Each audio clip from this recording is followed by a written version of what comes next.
Hello. तर आज आम्ही निघालो आहेत पुण्याला आणि आम्ही पहाटेच 5 वाजता बसस्टँडला येऊन बसलो होतो, पण काही बसच नाही लागली.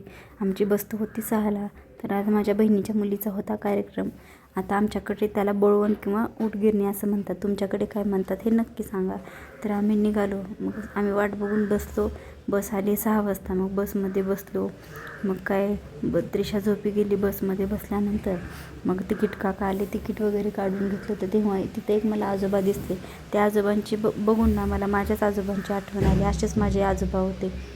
त्यांचे असेच गाल आतमध्ये गेलेले, वय झालेलं, आणि तेच त्यांची शिस्त, कपड्यांची इस्त्री, पेन. मला ह्यांना बघून ना माझ्या आजोबांचीच आठवण आली. मग त्रिशा तर गेली होती झोपी. म्हटलं चला आता तिची झोप झाली तर आपण पण झोप काढून घेऊ. तोपर्यंत मॅडम बसल्या उठून. मॅडमला दिलं आम्ही बिस्किट खायला. मी घरी बनवलेलं बिस्किट आहे, मी तिला खायला दिलं.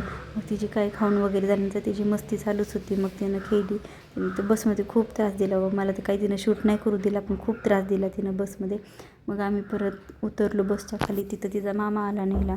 मग आम्ही मेट्रोने गेलो आमच्या लोकेशनवरती, जिथं माझ्या बहिणीच्या मुलीचा कार्यक्रम होता. मग मेट्रो आली.